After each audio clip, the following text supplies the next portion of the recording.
Mister Trump जो है जिस तरह से टैरिफ की डिक्लेरेशन की, उससे पूरे विश्व में उनकी बदनामी हुई है और अब भारत का नंबर है उसको जवाब देने का, और वो जवाब देने की स्थिति भी आ गई है। नमस्कार, P3 भारत में एक बार फिर आप सबका स्वागत है। दोस्तों, ऐसा नज़र आता है कि अमेरिका और भारत में तनातनी रूस और यूक्रेन को लेकर है और जिसमें मुद्दा बना है तेल, लेकिन ऐसा नहीं है। अमेरिका और भारत की जो रिश्ते हैं उसमें दरार जो है वो सबसे पहले 22 जुलाई 2019 को पड़ गई थी, जिसमें 22 जुलाई 2019 को जब इमरान खान पाकिस्तान से वहाँ पर अमेरिका के दौरे पर थे तो अमेरिका से मीटिंग थी, तो मीटिंग के बाद डोनाल्ड ट्रंप ने ये घोषित किया कि भारत और पाकिस्तान चाहते हैं कि कश्मीर के मामले में अमेरिका मध्यस्थता करे। ये भारत के लिए बहुत चौंकाने वाला स्टेटमेंट था। इसका तुरंत खंडन किया गया और भारत के द्वारा ये बताया गया कि हमारी विदेश नीति में कोई परिवर्तन नहीं है और हम तो द्विपक्षीय वार्ता पे ही निर्भर करेंगे। हम इस मुद्दे पर कभी भी किसी तीसरे पक्ष की मध्यस्थता पसंद नहीं करेंगे। ये डोनाल्ड ट्रंप के लिए काफ़ी झटका देने वाली स्थिति थी, क्योंकि वो जो प्रेस कॉन्फ्रेंस में कह चुके थे, जबकि बात कुछ और थी। मोदी और ट्रंप के द्वारा जब टेलीफोनिक कन्वर्सेशन हो रहा था तो उसमें मोदी ने ये सुझाव दिया था डोनाल्ड ट्रंप को कि जब इमरान खान आपसे मिलें तो उसके केस में ये कहा जाए कि वो अपने देश में आतंकवाद के जो विरुद्ध है अपना रवैया बदलें, तब जाके भारत से कोई बातचीत की उसके साथ संभावना पाकिस्तान कर सकता है। लेकिन जो है डोनाल्ड ट्रंप ने ये माना कि ये अमेरिका के लिए संदेश है कि वो मध्यस्थता करे, जबकि ऐसा नहीं था। दोस्तों, इस गलतफहमी के शिकार में फिर इसमें एक जो लाइन खींची गई और विवाद को लकीर को जो है भरने के लिए कोशिश की गई 2020 में कोरोना के तुरंत बाद, जबकि कोरोना काल में काफ़ी कोरोना का दस्तक दे चुका था भारत में, लेकिन भारत ने जो है डोनाल्ड ट्रंप के दौरे को नमस्ते ट्रंप में आधारित करके देश के विभिन्न कोनों में उनका स्वागत कराया। तो ऐसा लगा कि वो दरार दोनों में भर गई है। फिर वो एक विश्व स्तर पर एक मजबूत स्ट्रैटेजिक पार्टनर्स दिख रहे हैं। फिर आया काल 2024 का। 2024 में ट्रंप फिर से अपने नए चुनाव के लिए प्रचार कर रहे थे। उस दौरान बाइडेन के द्वारा और यूएन के द्वारा संयुक्त तत्वाधान में एक सम्मेलन किया गया था, जिसमें शिरकत करने मोदी जी गए थे। मोदी जी शिरकत करने के दौरान उनको प्रोटोकॉल के तहत लगा कि चुनाव के समय जो दो कैंडिडेट चुनाव लड़ रहे हैं, एक कमला हैरिस और एक डोनाल्ड ट्रंप, तो उन्होंने कोशिश की कि कमला हैरिस से भी मिला जाए और डोनाल्ड ट्रंप से भी मिला जाए। जब विदेश मंत्रालय ने दोनों से संपर्क किया तो कमला हैरिस ने हिचकिचाहट दिखाई और कमला हैरिस ने दूरी बना ली, जबकि डोनाल्ड ट्रंप अपने इस प्रस्ताव को, हमारे विदेश मंत्रालय के प्रस्ताव को स्वीकार कर चुके थे। और न केवल स्वीकार कर चुके थे, लेकिन उन्होंने मिशिगन में होने वाली अपनी रैली में भी ये डिक्लेयर कर दिया था कि मोदी मेरे से मिलने आ रहे हैं। क्योंकि अमेरिका का चुनाव भारतीयों के ऊपर भी बहुत निर्भर करता है, तो उस समय तक तो डोनाल्ड ट्रंप ने इस बात को और प्रचारित किया, लेकिन कमोवेश क्योंकि कमला हैरिस नहीं मिल रही थी, तो मोदी जी ने प्रोटोकॉल के तहत ये माना कि एक कैंडिडेट से मिलना उचित नहीं होगा, तो वो ट्रंप से मुलाकात नहीं कर पाए। ये ट्रंप के लिए काफ़ी इंसल्टिंग सा प्रतीत हुआ। ये आधार बना मोदी जी के विरुद्ध और हमारे भारत के विरुद्ध अमेरिका का जो यू टर्न लेना। उसमें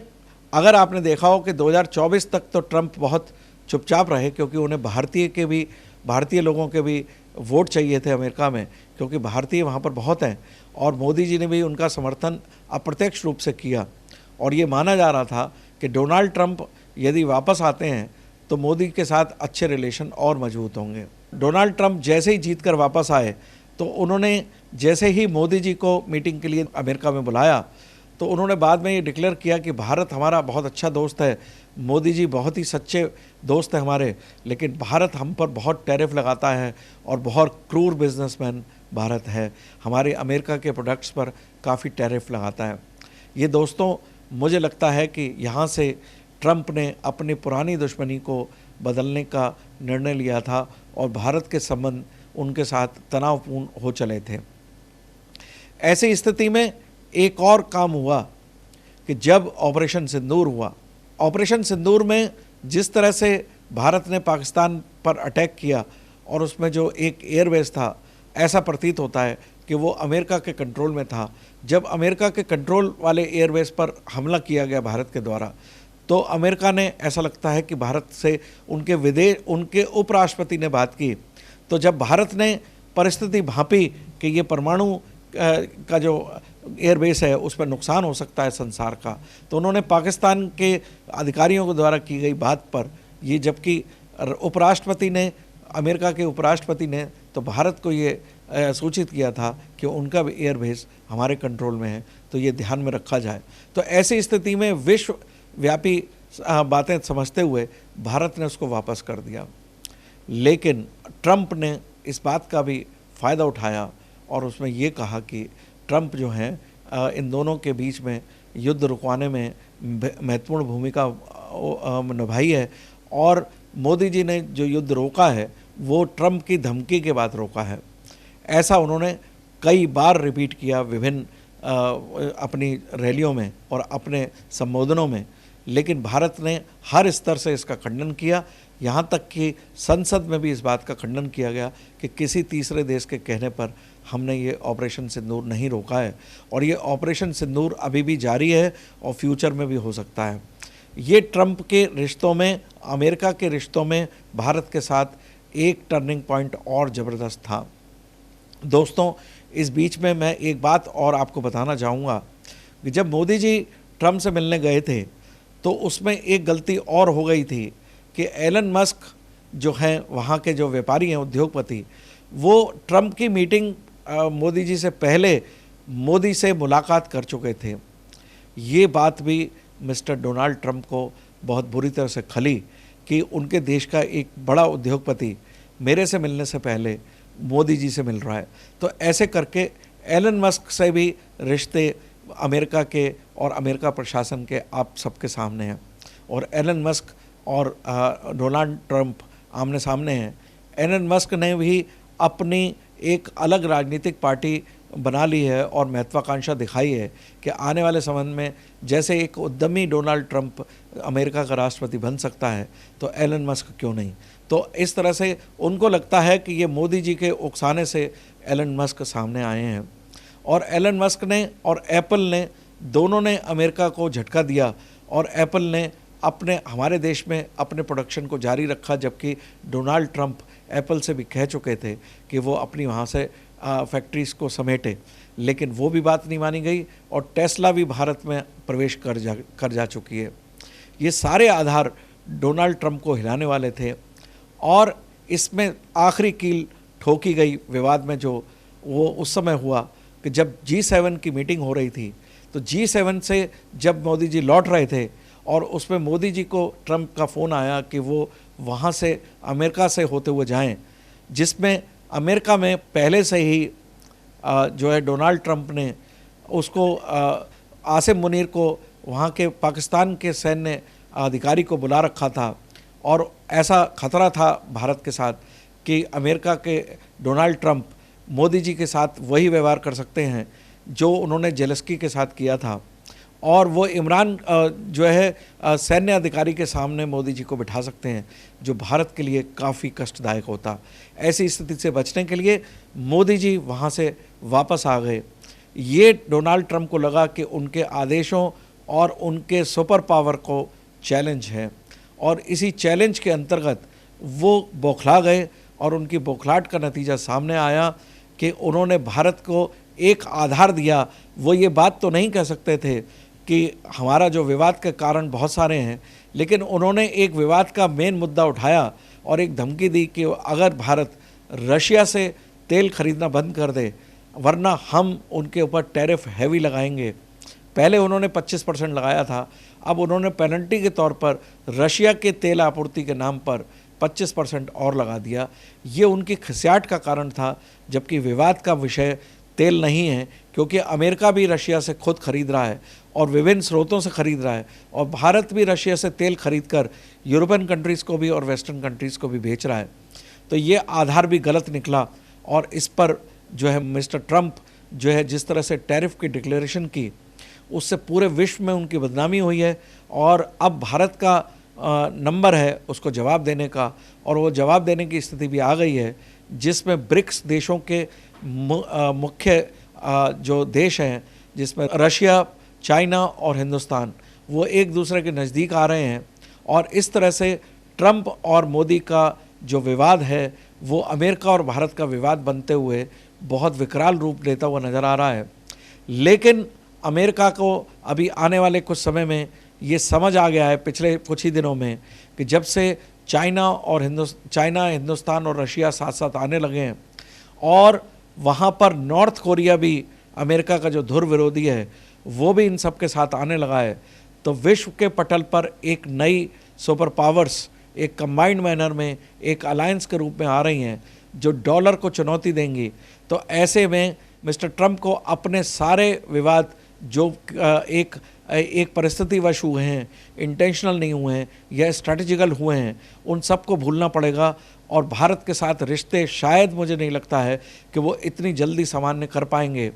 वो ऐसा हो सकता है कि दोनों के बीच में जो व्यापार का सम्मेलन हो रहा था, जो स्थगित हो गया है, वो फिर से स्टार्ट हो, और सम्मेलन के नाम पर धीरे धीरे कंप्रोमाइज़ करते हुए व्यापारिक मुद्दों पर भारत और अमेरिका एक दूसरे को अकोमोडेट करें, भारत भी अपना कुछ टैरिफ कम करे, और इस बहाने अमेरिका जो पेनल्टी वाइज का टैरिफ लगा चुका है उसको वापस ले। लेकिन जो विवाद की नींव पड़ गई है भारत और अमेरिका में, और अमेरिका की जो विश्वसनीयता भारत के विरुद्ध कम हुई है, और पूरे विश्व को नज़र आने लगा है कि अमेरिका सबको ब्लैकमेल करता है अपनी सुपर पावर से। ऐसी स्थिति में चाइना भी भारत की ओर झुक रहा है, लेकिन हमें पूरी उम्मीद नहीं करनी चाहिए चाइना से, क्योंकि चाइना से हमारे बॉर्डर्स के भी विवाद हैं। वो आर्थिक मुद्दों पर तो एक दूसरे के साथ कर सकता है काम, और भारत के साथ भी बहुत व्यापार करता है, लेकिन उसके रिश्ते विवादों के चलते, बॉर्डर के विवादों के चलते शायद अच्छी तरह से नहीं सुधरेंगे। तटस्थ हो सकते हैं आने वाले समय तक, जब तक अमेरिका को उनकी सुपर पावर सिचुएशन से नीचे नहीं आना है, तब तक रशिया, चाइना और इंडिया में मध्यस्थता के रूप में काम करता रहेगा, क्योंकि वो दोनों का कॉमन फ्रेंड है, जबकि भारत का नेचुरल फ्रेंड है। तो रशिया के रहते चाइना से हो सकता है बॉर्डर पे विवाद ना हो, लेकिन बॉर्डर पे विवाद जब तक किसी मुद्दे पर नहीं पहुंचा जाएगा, तो चाइना के ऊपर विश्वास करना मुश्किल होगा। लेकिन दोस्तों, ऐसी परिस्थिति में जो डोनाल्ड ट्रंप ने भारत के साथ की है, मैं समझता हूँ आने वाले समय में, अभी तात्कालिक रूप से तो भारत को नुकसान हो सकता है, लेकिन आने वाले समय पे अमेरिका के द्वारा की गई परिस्थितियाँ, जनित की गई परिस्थितियाँ भारत के लिए काफ़ी फ्रूटफुल होंगी, और अमेरिका कमज़ोर होगा और भारत विश्व पटल पर आगे आएगा। और अमेरिका को भी भारत को अपना स्ट्रैटेजिक पार्टनर बनाने के चलते चाइना, रशिया और जापान और नॉर्थ कोरिया और ताइवान से संबंध के चलते हुए ये भारत के साथ, क्योंकि भारत विश्व की बहुत बड़ी अर्थव्यवस्था है और भारत चाइना के बाद बहुत बड़ी आबादी है, तो एक पूरे विश्व की सबसे दो आबादियों से एक साथ दुश्मनी लेना अमेरिका के लिए संभव नहीं होगा, चाहे कुछ भी हो। लेकिन आज की तारीख में अमेरिका और भारत बहुत दूर जा चुके हैं एक दूसरे से, उनको पास आने में बहुत समय लगेगा। और लेकिन क्योंकि अमेरिका अपनी सुपर पावर स्थिति बनाना चाहेगा, तो ऐसी स्थिति में बहुत जल्दी झुकता नज़र नहीं आएगा। लेकिन निश्चित रूप से भारत भी अब आगे बढ़ने की स्थिति में है, भारत भी कदम आगे बढ़ा चुका है और डॉलर्स को चैलेंज किया जा रहा है। और आने वाले समय पे डॉलर की स्थिति जैसे ही ख़राब होगी, अमेरिका की अर्थव्यवस्था में आखिरी कील ठोकी जाएगी, जिसमें कि उसकी सुपर पावर की कुर्सी नीचे आएगी, जैसा कि मैं पहले भी कह चुका हूँ। ऐसी स्थिति में अमेरिका अपने आप से किसी को धमकाने की स्थिति में नहीं होगा। विशेषकर अमेरिका ने जो स्टेप पाकिस्तान के साथ लिया है, वो भी उसके लिए भस्मासुर साबित होंगे। और ऐसा लगता है कि डोनाल्ड ट्रंप अपने आप ही खुद ही पाकिस्तान का समर्थन करके एक ऐसे विफल देश के साथ दोस्ती कर रहे हैं जो आने वाले समय में उनके लिए भी खतरा साबित होगी और उनको भी वहाँ से भागना पड़ेगा। और ये परिस्थितिजन जो परिस्थितियां हैं अमेरिका द्वारा की गई, वो भारत के लिए आने वाले समय पे काफ़ी फ्रूटफुल साबित होंगी। एक बार परेशानी हो सकती है 6 महीने की, लेकिन आने वाले समय में भारत मेक इन इंडिया पर और अन्य देशों से अपना व्यापार तलाशते हुए अल्टरनेट ढूंढेगा, और जो ईज़ी सेल और ईज़ी निर्यात जो अमेरिका में हो रहा था उसमें कमी आएगी। लेकिन साथ साथ अपनी करेंसीज़ में व्यापार करने की जो कदम RIC यानी कि रशिया, इंडिया, चाइना अपनी मुहिम चला रहे हैं, उस मुहिम में तेज़ी आएगी और भारत फिर विश्व भूमिका में ऊपर उभरता नजर आएगा। और डोनाल्ड ट्रंप को शांति का पुरस्कार जो वो चाहते हैं, जिस तरह से वो व्यवहार कर रहे हैं और लोगों से साबित करना चाहते हैं कि विश्व में शांति स्थापित करना चाहते हैं,